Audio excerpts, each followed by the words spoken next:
Disclaimer. Dice illa solvet seculum in favilla, tester David cum Sibylla, et J.K. Rowling. "Miss Granger," McGonagall said, "shouldn't you be helping with the ritual you mentioned?" Hermione shook her head. "Professor Babbling can handle carving the runes at least as well as I can.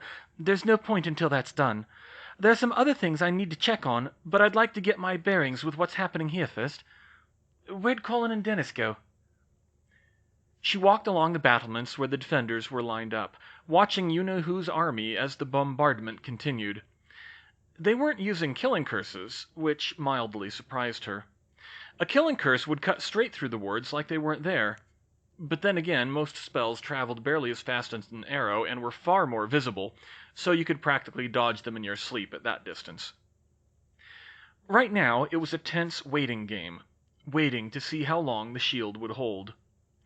This was about the largest magical attack Hogwarts could have ever been expected to face in the small magical community, and even its powerful anchor stones could only pull so much power from the ley lines without disrupting the national grid and possibly burning themselves out. That was something they most certainly couldn't afford. Colin and Dennis Creevey stood by Professor Flitwick near where Gryffindor Tower rose from the keep, taking turns watching the enemy with their omnoculars. "Hello, boys," Hermione said. "Oh, hi, Hermione," Colin said. "How does it look out there?" "Scary. I didn't know you-know-who had so many people." "May I?" she asked. He handed her the omnoculars. She looked out at the dark army.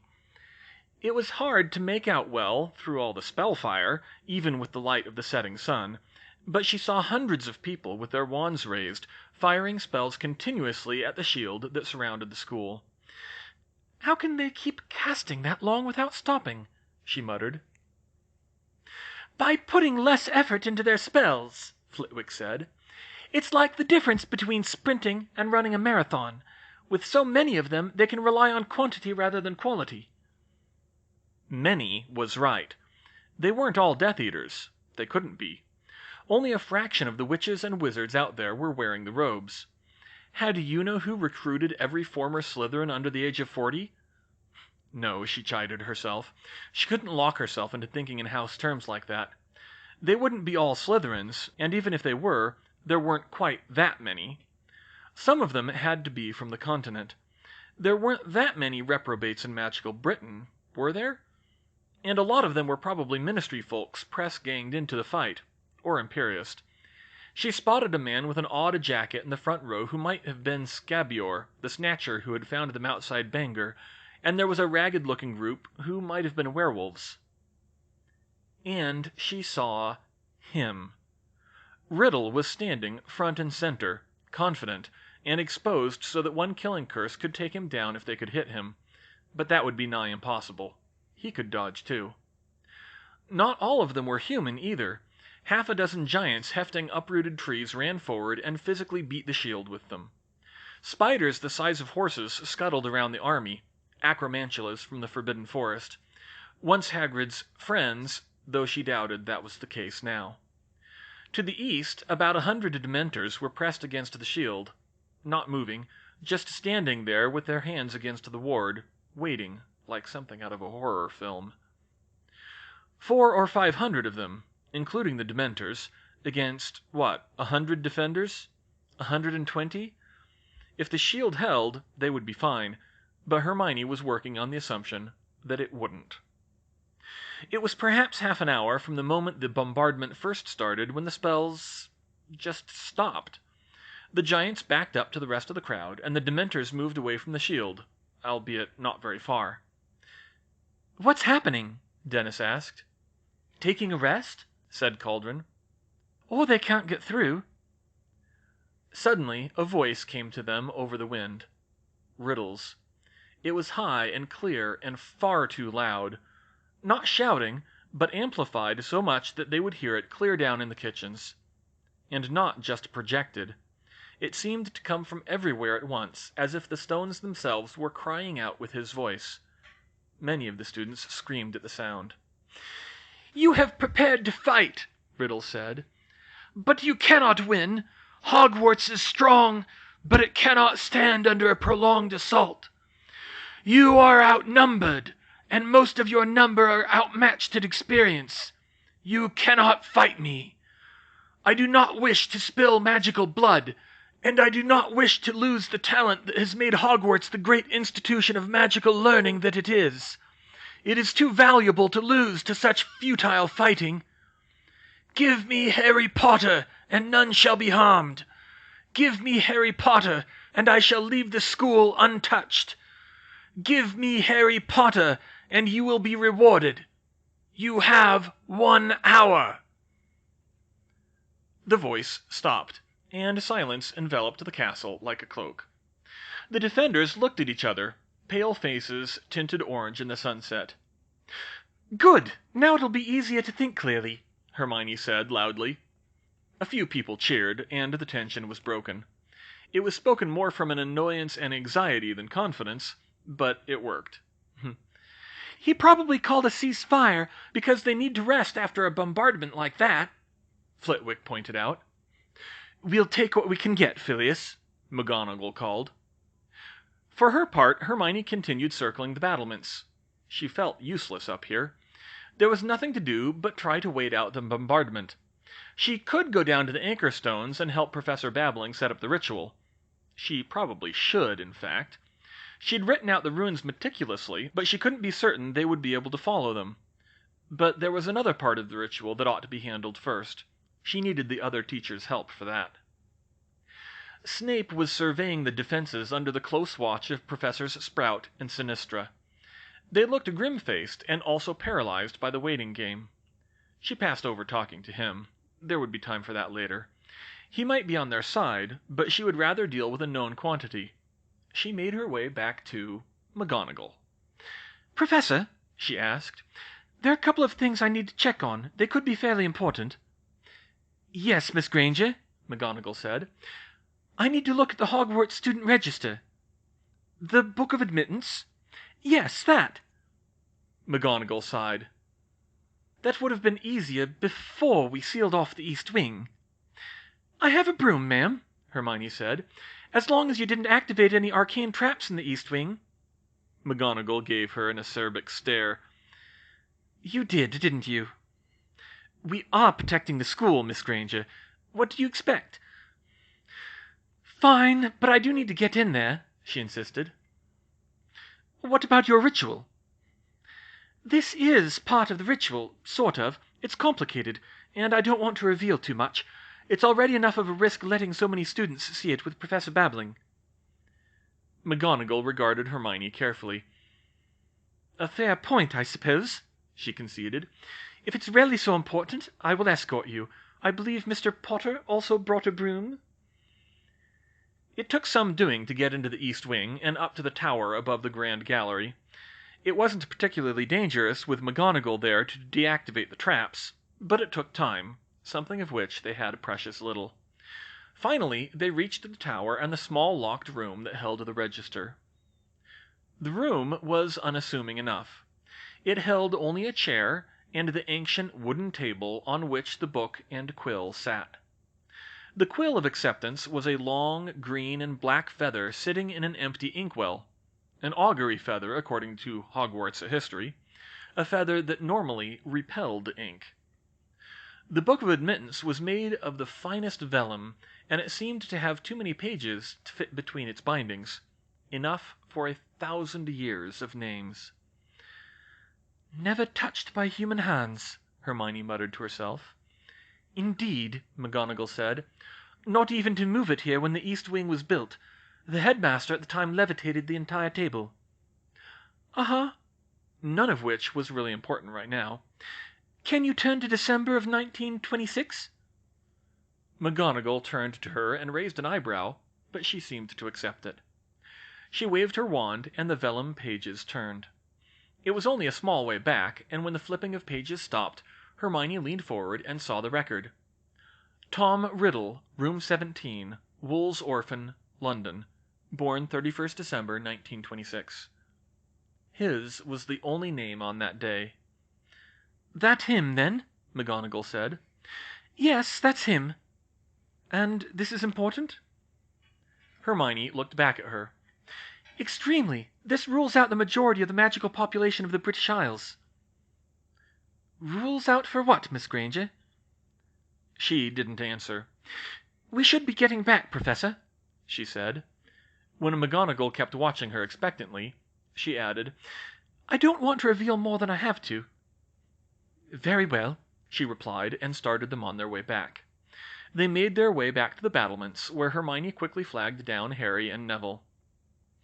Where have you been? Neville asked. Our hour is almost up. I had to investigate something, she said. Did you find what you need? Harry asked. Partly. Listen, this will be harder, but if we can, I'd like to be able to talk to the other magical races in Britain. That's the goblins, the house elves, the centaurs, the mere people. I'm not sure if there are others. Professor, do you know? She asked McGonagall. McGonagall looked confused. I'm not certain what you mean, Miss Granger. Centaurs and mere people are classified as beasts. Do you mean all intelligent magical creatures?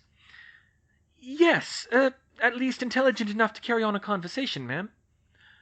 There are a few hags. How many? Not many. Perhaps 100, I should think. The werewolves, the giants and acromentulas, of course. She motioned across to where Riddle's army had gathered. Acromentulas, Hermione said. There were a lot of them. How long did they live? Wait, no. Aragog was the oldest, and he wasn't that old. Are there any others? She thought for a minute.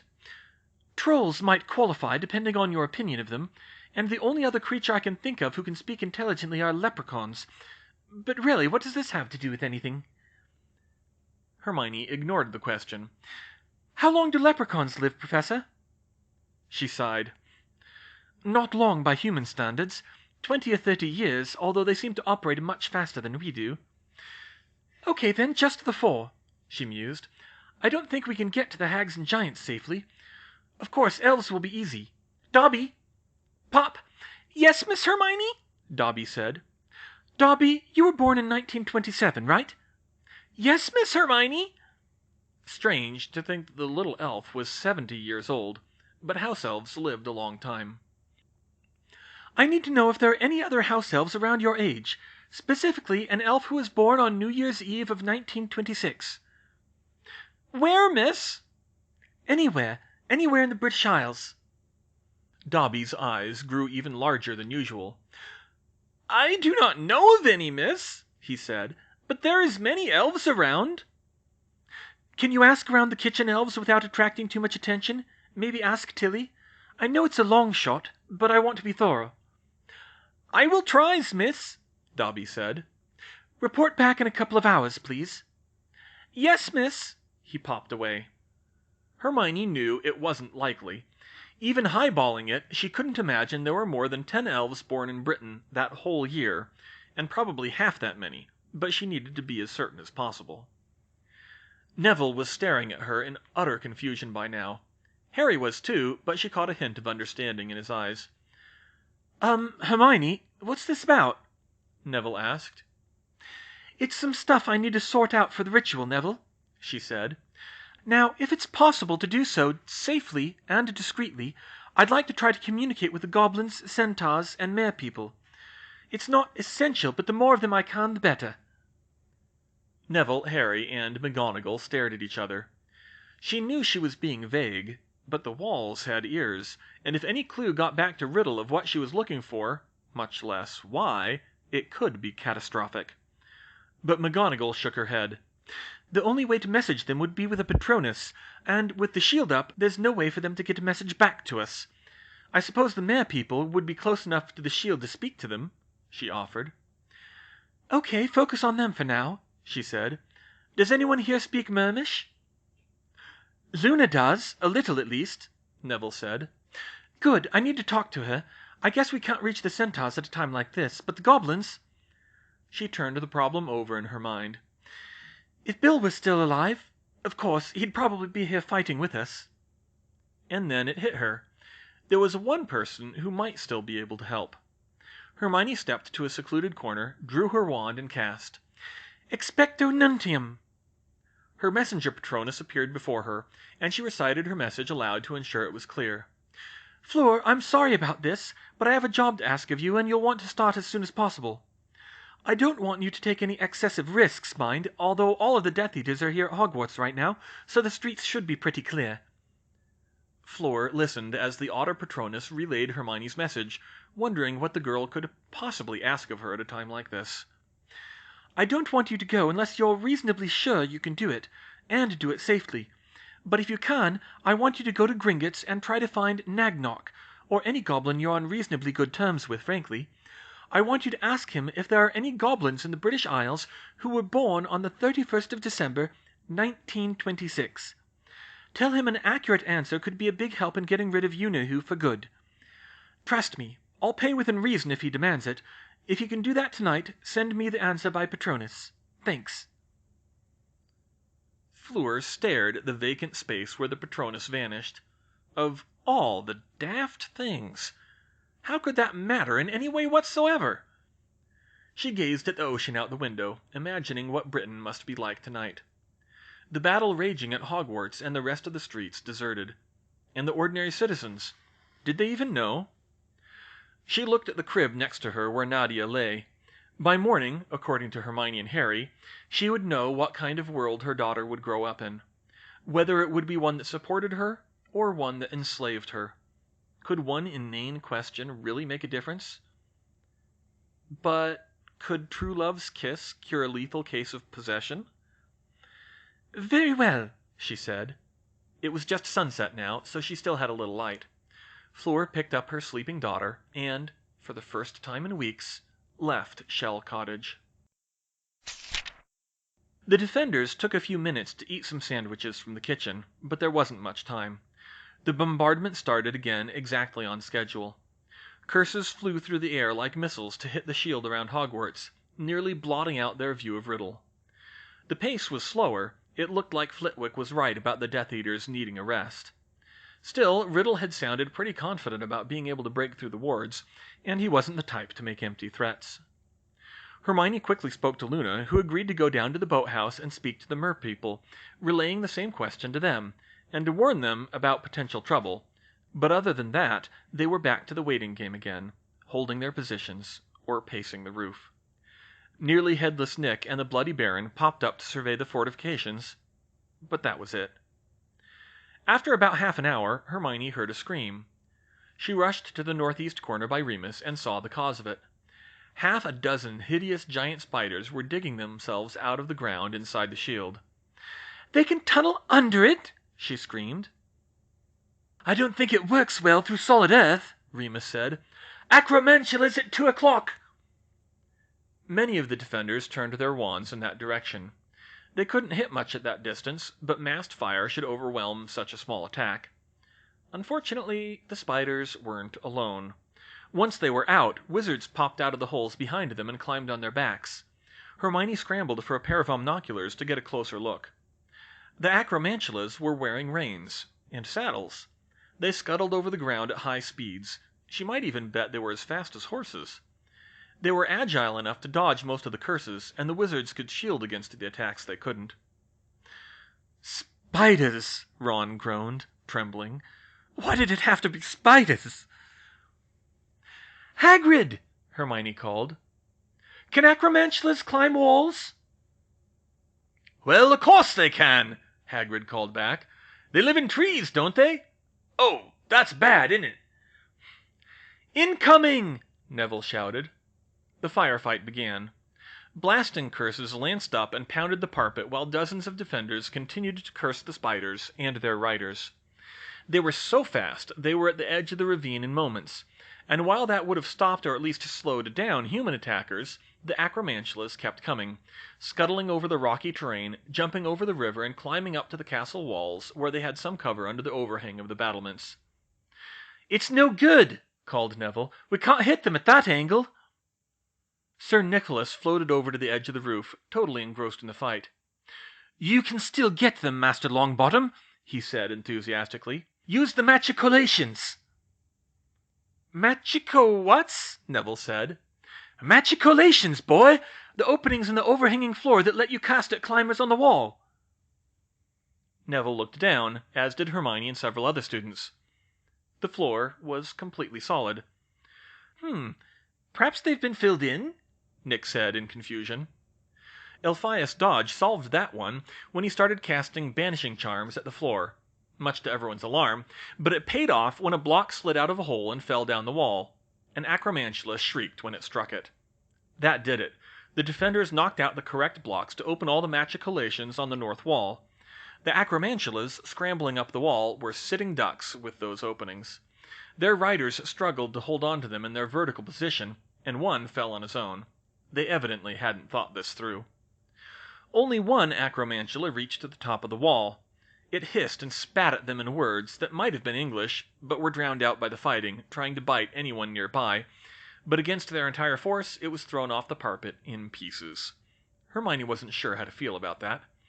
Acromantulas were sentient, and so ought to count the same as humans, but few people would get hung up on literal man-eaters like them at the best of times, which these weren't. Even Hagrid didn't object but briefly. Meanwhile, a sixth-year boy she didn't know had been bitten and was carried down to Madame Pomfrey in the infirmary. Hermione hoped there would be enough beds. "Look!" Colin shouted, pointing back at the field.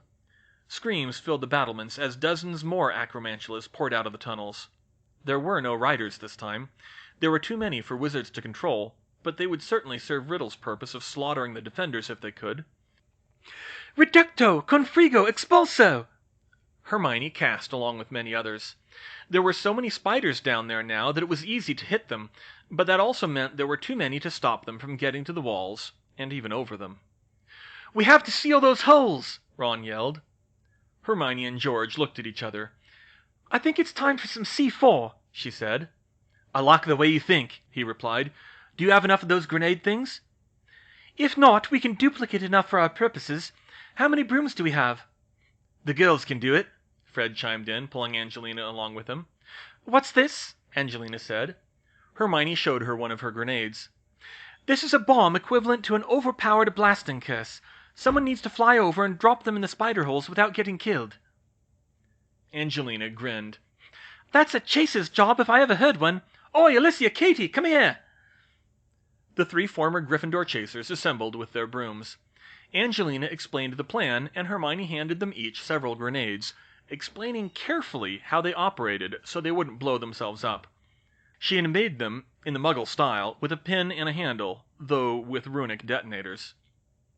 They took off and flew over the mounting swarm while everyone else tried to stop the spiders. "Just like Starship Troopers," Hermione muttered.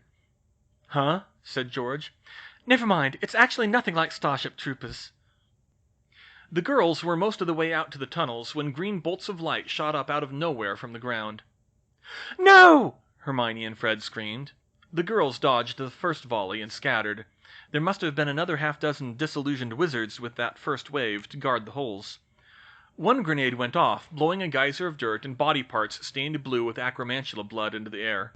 Hermione winced and looked away. A second grenade exploded on the ground without touching the holes. The girls circled, trying to line up another pass. "They need help out there!" yelled Fred. "Anyone who has a broom in your dorm, go get it!" Neville ordered. A few people ran for the stairs. With Quidditch cancelled and all means of potential escape being locked down by the Carrows, there weren't many broomsticks physically in the castle, but even a few would help. The Order had a few more. George was holding on to the one Hermione had flown in on. He handed it to her, but she shook her head. Holding it in the air, she said, "Anyone who actually plays Quidditch want this?" One of the younger boys from the Gryffindor team, Coot, she thought, grabbed the broom from her. "I'm on it," he said, and he took off with a handful of other flyers. "I'd better help them," George said, mounting his own broom.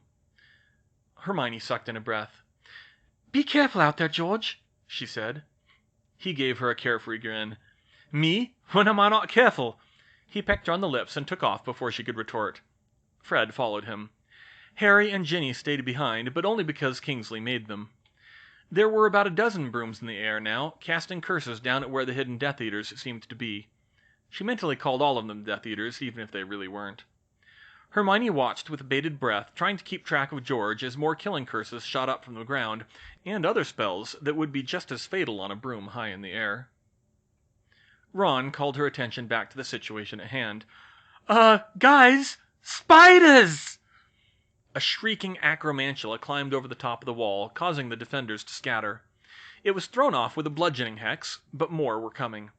A hooked leg stabbed up through one of the machicolations and nearly caught Hermione in the foot. She slashed her wand, and the spider's foot was severed with an uncomfortably human-sounding scream.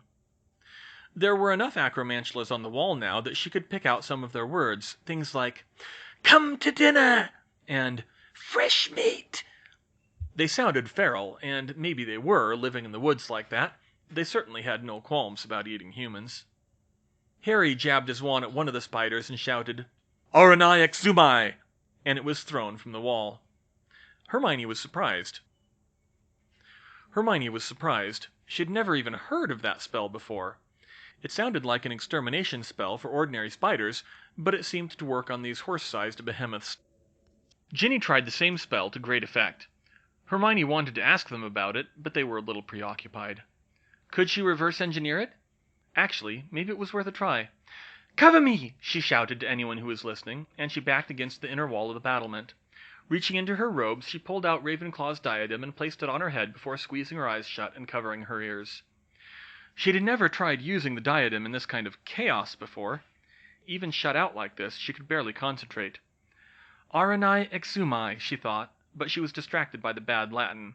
It ought to be "Exio araneum." Stop it! Concentrate!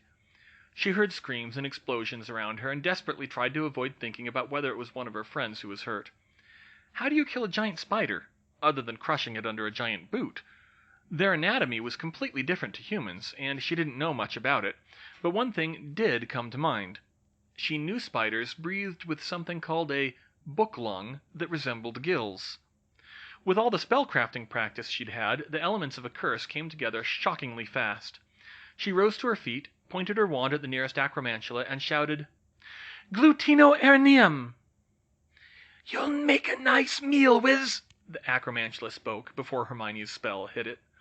It had been looming over Neville, who was on the ground, but it flailed, unable to breathe until it was too disoriented to stand, and Hermione blasted it off the wall. Explosions sounded from the field, and more geysers of dirt were visible by the spell light. She tried to spot George, and she thought she saw 2 heads of red hair still flying. There was a scream, and one of the other flyers went down, his broom aflame, and he fell into the swarm. He didn't even have time to cast a spell. Hermione's heart pounded in her chest. It was only going to get worse. George was still out there, and she couldn't help him from here. 2 more brooms went down. Still not the twins, but it was more of a controlled crash. They landed in a tree and started casting at one of the hidden Death Eaters. She couldn't get distracted. She had to focus on the spiders. "Pyrothalassion!" She cast her Greek fire curse in a spread across the base of the castle. "More fire! Pyrothalassion!" A few others joined in, forming something like a moat of fire along the north side of the keep. Some of the acromantulas burned, and more retreated. At least they had some sense of self-preservation. "Watch the flanks!" someone yelled.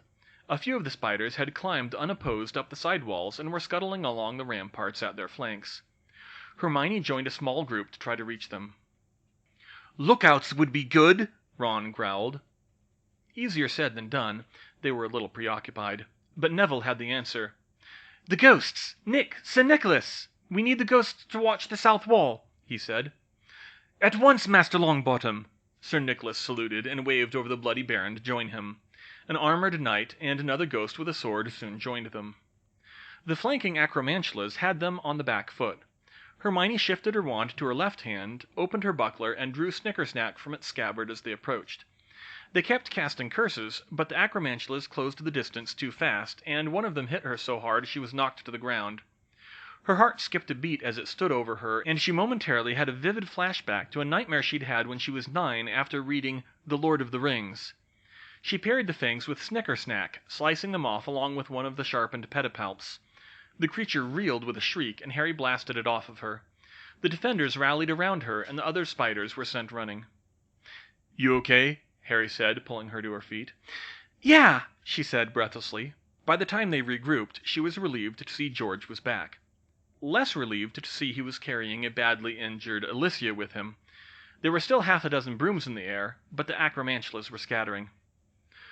"The girls got all the holes," he reported. "There's still Death Eaters or whoever down there, but not many." "We can't take that for granted, Mr. Weasley," Kingsley pointed out. "If there are disillusioned fighters out there, there may be more." Hermione gasped. "The map! Neville, do you still have the map?" Neville stared at her a moment before recognition lit up his face. "Your map of the school? Yeah."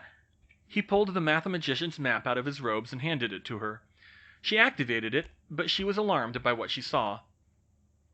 The entire map was flickering and what she might call glitching, dots appearing and disappearing, sometimes jumping in place. We've got a problem here," she said. Hermione came over and looked at the map. "What the hell?" she said. Sirius came over and looked at the map. "What the hell? What does that mean?" Hermione asked.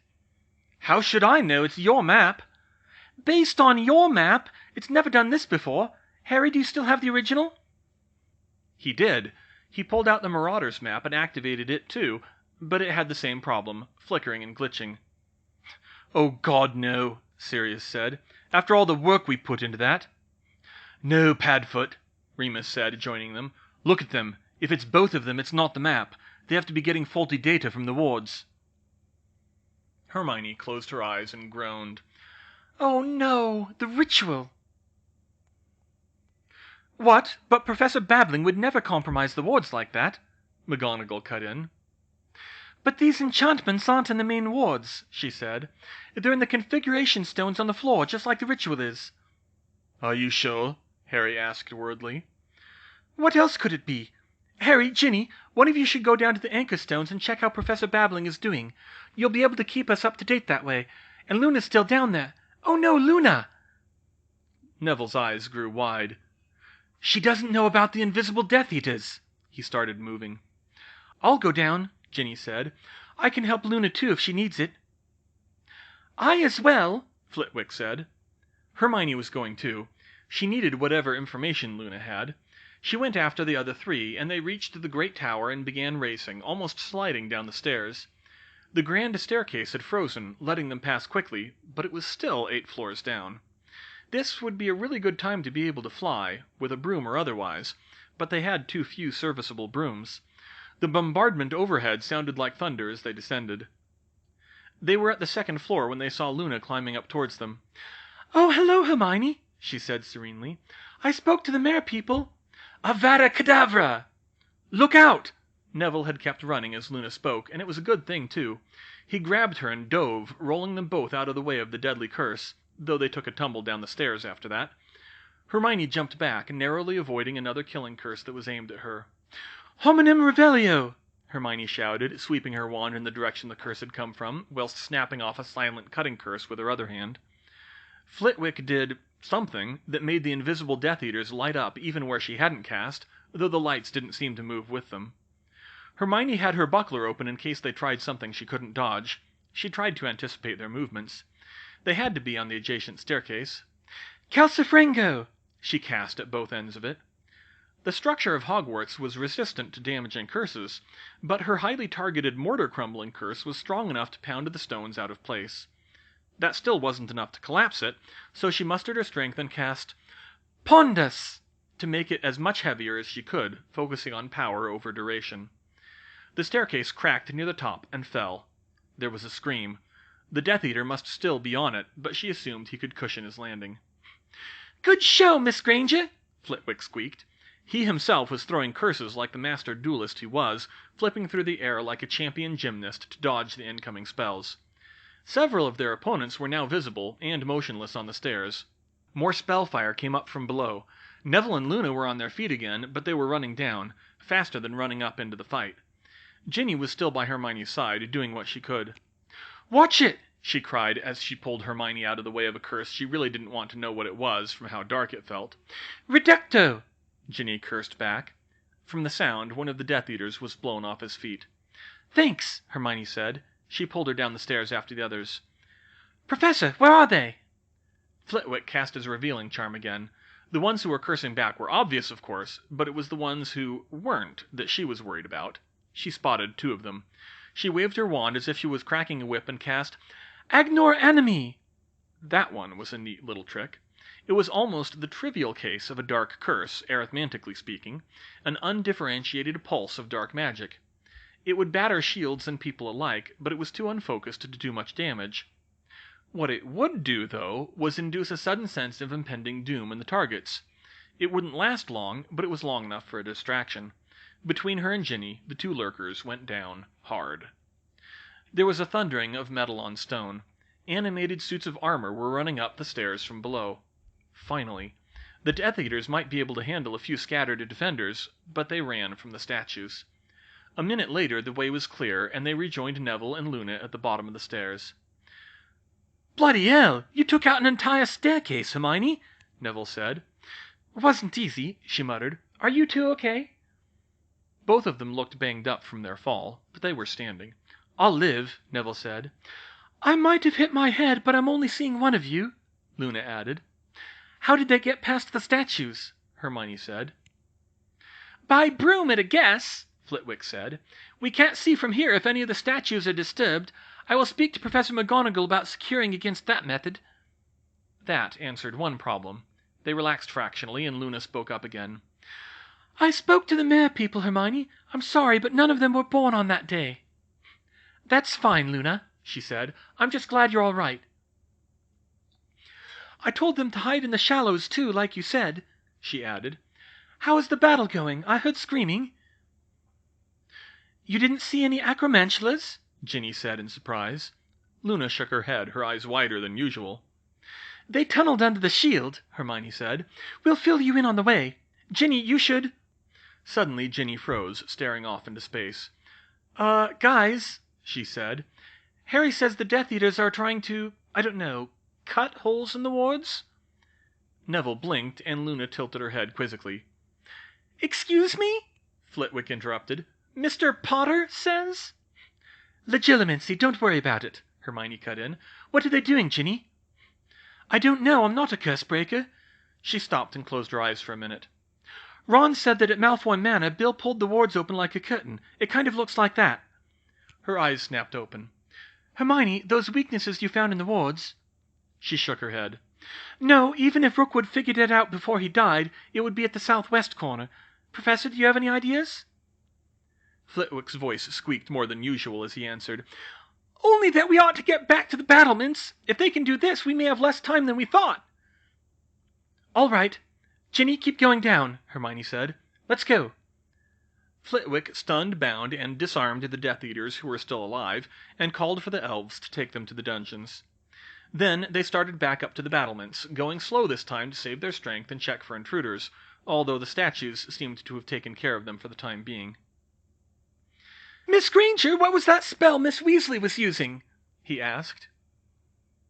Hermione shook her head. They didn't have time for this. "Ritual, very dangerous," she said, hoping he would take a hint. "Ah, pity," he said. Upon reaching the battlements, Hermione borrowed a pair of binoculars and looked out at the enemy. Riddle was still there at the front, confident in his victory. The front lines of his army were pulling open gaps in the shield that surrounded the castle, more like a hole in a rubber sheet than a curtain. There weren't many. It seemed to take several of them to maintain each one. "What's the situation, Professor?" Neville asked McGonagall. "The acromantulas seem to be routed for now, Miss Longbottom," she answered. "The Death Eaters are bringing more in, but they have to be so obvious about it that they would be foolish to attack before they build up the numbers. Unfortunately, the strain they are putting on the shield increases the risk that they will breach it entirely." "Not to mention what he might have up his sleeve," Kingsley spoke up. "Indeed. We are considering ways to fortify the open ground between us that should at least slow down any attackers." "Minerva," Professor Sprout chimed in, "if I can get to Greenhouse 3, I can drop mandrakes, devil's snare, and venomous tentacula around the field. That should slow them down." "That's a good idea, Professor," Neville said. He looked over towards the greenhouses. They were in the east wing, but not inside the building. Accessible. "How many brooms do we have left?" McGonagall nodded. "Enough." Sprout looked fiercer than Hermione had ever seen her. "Come on, Longbottom," she said. "Let's round up the class." "Just as long as they can't be used against us," Kingsley warned. We'll figure something out," she told him. Mandrakes were the most dangerous of the bunch, Hermione thought, but they weren't as dangerous as they sounded. No pun intended. Their cry was really only fatal at point-blank range, though it was incapacitating at a good distance. Many Muggle legends said that it was specifically the person who pulled up the mandrake who would die, not everyone in earshot, so that made sense. They considered other options, spike traps and the like, or something to deal with flyers. While they were talking, a silver light came up from the south, and a beautiful unicorn Patronus appeared before them. It spoke with Fleur's voice, and Hermione grinned. Her plan had worked. Fleur didn't sound too happy, but it had worked. Hermione, I have no idea why you wanted me to go out on this mad errand, but I finally talked to a goblin who would answer my questions. You owe me, by the way. Not that it matters. There were no goblins in Britain born on New Year's Eve of 1926. I hope that is useful to you, because it is getting dark, and Nadia is getting fussy. I do pray that you are safe, but I am finished, Hermione. Good night. Harry and Professor McGonagall were both staring at her when the Patronus finished. Well, that's two, Hermione said. Harry, does Ginny have anything yet? Harry nodded. It's definitely the runes messing with the maps. Nothing we can do there. Professor Babbling isn't doing well, but she's still working. She says they'll be ready before sunrise, but it'll be well past midnight. That wasn't the best news. I'm concerned we won't have that long, Minerva, Flitwick said. If the Death Eaters are already cutting through the wards like that. I know, Flitwick, but we'll just have to deal with that when it comes, McGonagall answered. They were back to waiting again. Everyone was fidgeting up on the battlements. It was even worse that they had to watch the Death Eaters massing inside the shield. They weren't that many, but they still couldn't do anything about them from this distance, and they couldn't safely send a large enough force closer. They couldn't even get a clear count with the continuing light show of curses hitting the shield. All they could do at the moment was fortify the grounds. McGonagall modified the statues somehow to better deal with flying assailants. Professor Sprout's plants and a few other tricks and traps now dominated the battlefield. Hermione briefly considered building landmines, but decided against it. There wasn't time to make enough to really matter, and besides, she wasn't a barbarian. A sniper rifle, though, that might just be doable in the time she had. It might even solve their problem without the need for the ritual. It was probably a long shot. Riddle had been raised in the Muggle world and would know about sniper rifles, but it couldn't very well make things worse. Has anyone here used a rifle before? She asked. I have, Justin spoke up. Good, come here, Justin, she said. I'm going to build one for you. If you can get the chance, I want to see if you can shoot Riddle. Shoot him? Seriously? Justin said. Hey, it worked on Rookwood. Even if it's not very likely, it's worth a try. She got to work. Most of the other defenders found something to do, or else got another bite to eat, or caught up with one another about what had been happening. She was getting tired from the early, and strenuous, morning, and she paused to call for some tea, but she kept at it. At 10:15, Dobby reappeared and apologetically informed her that he could find no indication of any house elf who was born on New Year's Eve of 1926. Hermione informed him that that was all right, and to go back to work with the rest of the elves. McGonagall gave her a worried look at that point, but she didn't say anything. Ginny had come back up from beneath the castle before long, although the first indication they had was Harry grabbing a broom for no apparent reason and flying down to get her. She didn't want to trudge up the over 300 feet all the way from the anchor stones. The next attack came a little after 11 o'clock. All at once, the Death Eaters inside the shield surged forward. It looked like about 40 of them, although even Hermione couldn't get an exact count. Are they mad? Ron said. We outnumber them 3-1. Harry shook his head. Riddle's not stupid. He's doing this for a reason. And they'll use darker curses than we will, Sirius pointed out. We can't let them reach the castle. Hermione fought with the others, but she was with Ron. Riddle had 10 times that many fighters in reserve, and he'd had time to send more of them in if he wanted. She couldn't guess what his game was. Blasting curses lanced up at the battlements from the Death Eaters below, and McGonagall shouted, "Get down!" Hermione ducked behind the parapet.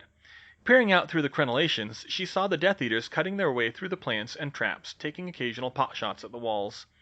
A mandrake screamed, and she nearly dropped her wand, covering her ears against the pounding headache it gave her. All of the Death Eaters staggered, and 2 of them collapsed, bleeding from the ears. Hermione conjured a pair of earplugs and kept watching. While the Death Eaters were regrouping, curses rained down on them from above, but they must have been able to create sufficient ear protection of their own, because they soon advanced again. In retrospect, the plants weren't all that useful at stopping them. They slowed them down, and more of them fell as they approached the castle, but they were still too far to get good aim. That was the thing about wands. In terms of aiming and range, they were little better than a longbow. If Hermione had known it would come to this, she would have focused more on magical guns. The crowd of attackers were already petering out by the time they reached the ravine, but still they kept coming. Why, she wondered. Even Riddle wouldn't be so wasteful as to send them on a suicide run. Testing their defenses? Whatever the reason, they scrambled down into the ravine with an agility that surprised her, though it still slowed them down. Before long, all of them were stopped. So few Death Eaters couldn't stand up against so much massed fire raining down from above. Soon they were all motionless on the ground.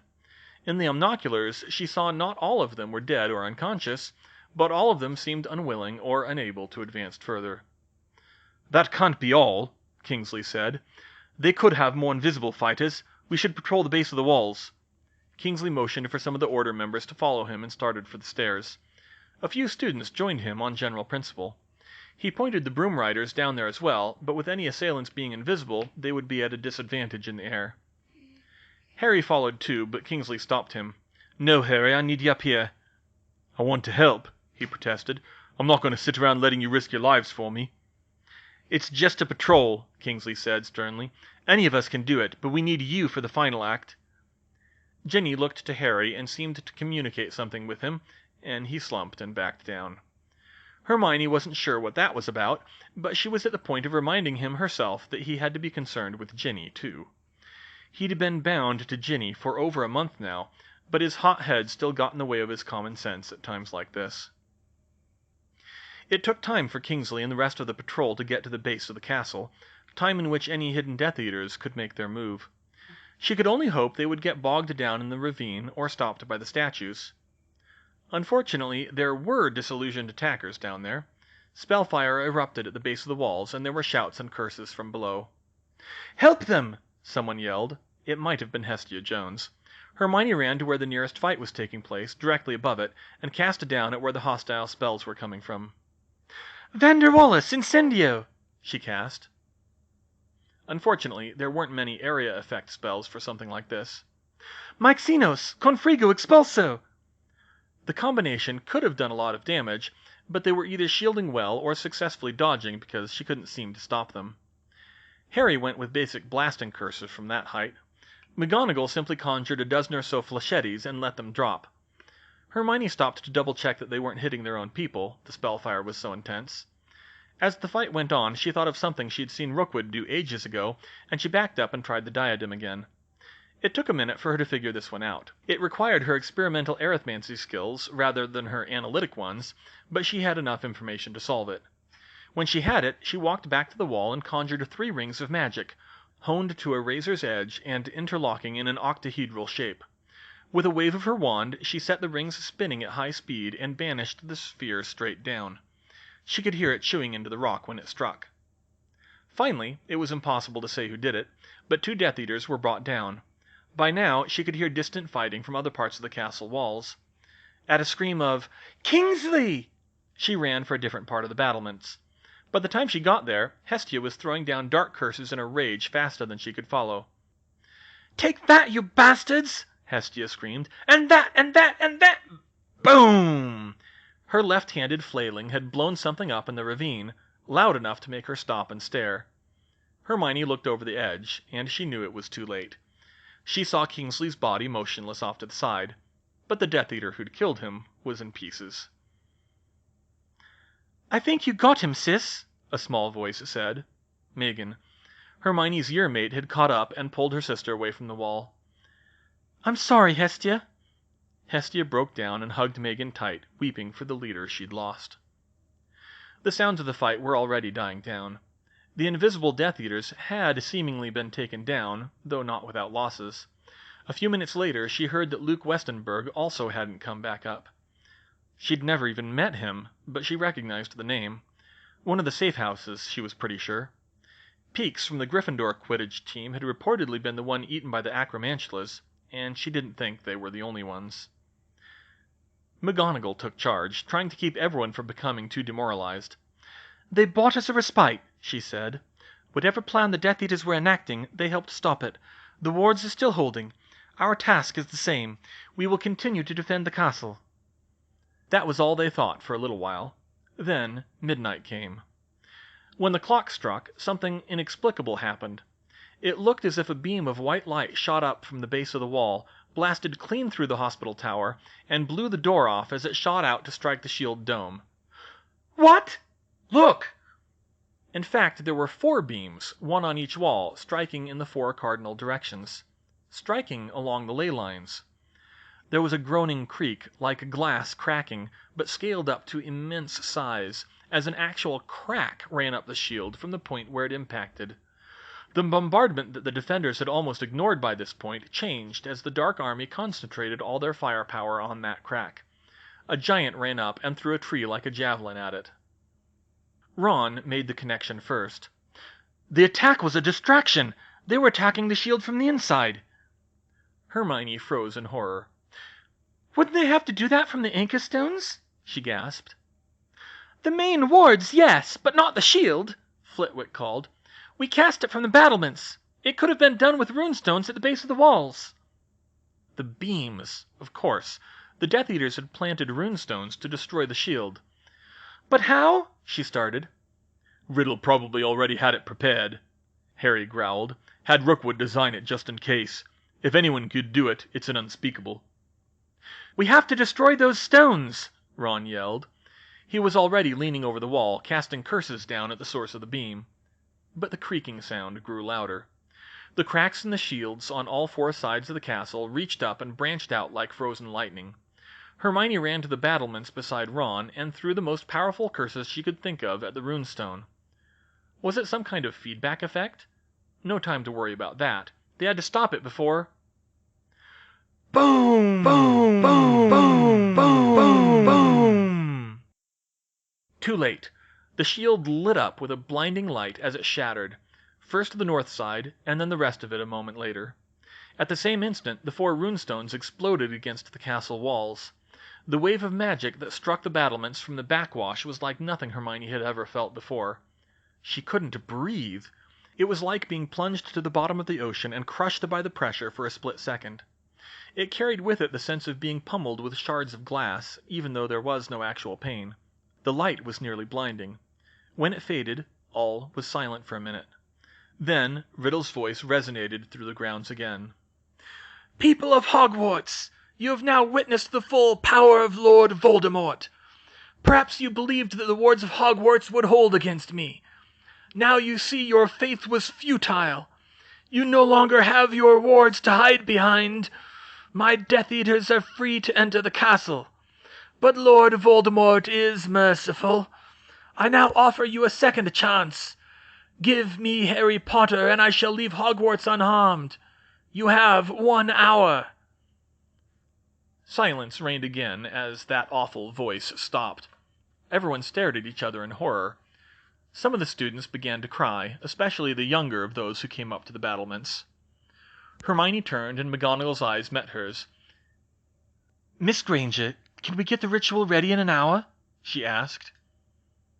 Hermione understood Ginny's report well enough to answer. "Not a chance.